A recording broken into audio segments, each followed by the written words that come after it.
నమస్తే. నేను డాక్టర్ కపిల, స్నేహ homeopathy senior consultant. ఈ ఎపిసోడ్‌లో మనము ఎముకలు పటుత్వాన్ని పెంచడం తెలుసుకుందాము.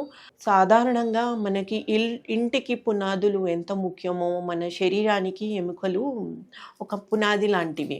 సో, మనకి ఎముకలు పటుత్వం పెంచడానికి ఖచ్చితంగా అన్ని స్టేజ్ ఆఫ్ లైఫ్‌లో చిన్న పిల్లల నుంచి పెద్దవాళ్ళ వరకి కాల్షియం, ఫాస్ఫరస్, విటమిన్ డి3 అనేది చాలా ఇంపార్టెంట్. ఎముకలకి calcium, vitamin D three, vitamin K, phosphorus ఇవి ఖచ్చితంగా సమపాలంగా ఉన్నట్లయితే మనకి మన ఎనర్జీ అనేది నిటూరుగా ఉంటుంది.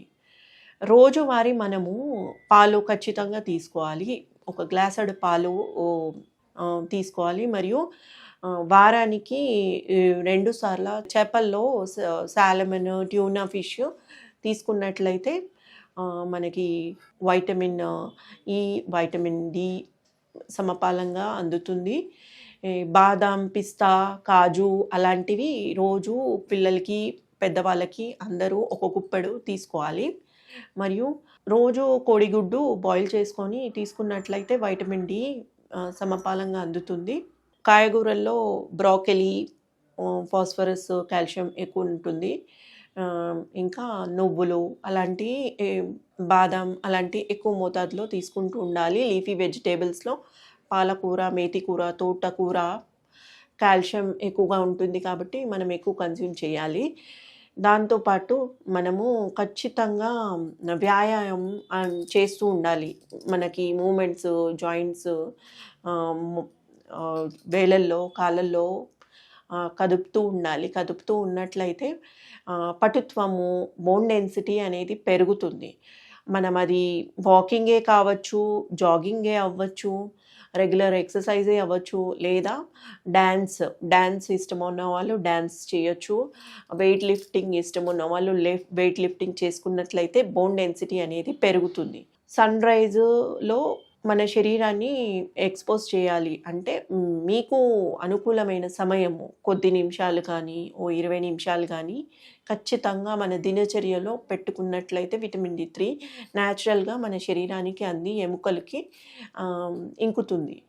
మరియు కాల్షియం, మనము ఆహారంలో సాల్ట్ అనేది మన శరీరానికి ఒక శత్రువు లాంటిది. సాల్ట్ ఎక్కువగా తీసుకున్నట్లయితే సాల్ట్ వెళ్తూ కాల్షియంని కూడా తీసుకెళ్తుంది. కాబట్టి మనకి ఆస్టియోపొరోసిస్ అనేది ఏ ఏజ్లో అయినా రావచ్చు. కాబట్టి సాల్ట్ ఇంటేక్ తక్కువ చేయాలి. రెండవది షుగర్ ప్రోడక్ట్స్ ఇష్టం ఉన్న వాళ్ళు షుగర్ని అవాయిడ్ చేయాలి. షుగర్, సాస్, జామ్ అలాంటి కార్బోహైడ్రేట్ అంటే స్వీట్ కంటెంట్ ఎక్కువ ఉన్నాయి, అవాయిడ్ చేయాలి. ఎందుకు అనగా షుగర్ కూడా కాల్షియంని అబ్జర్వ్ చేసుకుంటుంది కాబట్టి సెల్స్లో నుండి మనకి బోనికి సరిపడా అందకపోవడం జరుగుతుంది. కాబట్టి ఆస్టియోపొరోసిస్ కండిషన్ తొందరగా ఏర్పడుతుంది. మరియు స్ట్రెస్, ఈ దైనందిక జీవితంలో స్ట్రెస్ అనేది పెద్దవారిలో, చిన్నవారిలో సమానంగా వస్తుంది. స్ట్రెస్ పెరుగుతున్నట్లయితే కార్టిసాల్ హార్మోన్ పెరుగుతుంది. కాబట్టి మనకి కాల్షియం సరిగా అందకపోవచ్చు మన శరీరానికి. అంటే మన ఎముకలకి కాల్షియం అందకుండా కార్టిసాల్ హార్మోన్ చేస్తుంది. సో మనము స్ట్రెస్ని పూర్తిగా అవాయిడ్ చేయాలి. దాంతోపాటు పోస్చర్ అలైన్మెంట్ అనేది పోస్చర్ అలైన్మెంట్ ఖచ్చితంగా పాటించాల్సింది. వర్క్ చేస్తున్నప్పుడు కానీ, స్టూడెంట్ కూర్చున్నప్పుడు కానీ, లేదా మనము రోజువారీ కూర్చున్నట్లయితే నిట్టూరుగా కూర్చోవడము చేయాలి. బెండ్ చేసి కూర్చున్నట్లయితే కండరాలు, మన ఎముకలు ప్రెస్ చేసిన నరాలకు కూడా ఇబ్బంది పడుతుంది. అంటే మనము షియాటికాతో ఇబ్బంది పడవచ్చు, సర్వైకల్ స్పాండిలోసిస్తో ఇబ్బంది పడవచ్చు. అలాంటి సమస్యలు రాకుండా ఉండాలంటే పోస్చర్ కూడా చాలా ఇంపార్టెంట్. పోస్చర్ మనం మెయింటైన్ చేయాలి. దాంతోపాటు కాల్షియం, ఫాస్ఫరస్ రిచ్ ఉన్న ప్రోడక్ట్, ఎస్పెషల్లీ నువ్వులు తెల్లవైన నల్ల నువ్వులు ఎక్కువగా తీసుకున్నట్లయితే ఇది మన హోమ్ రెమెడీ.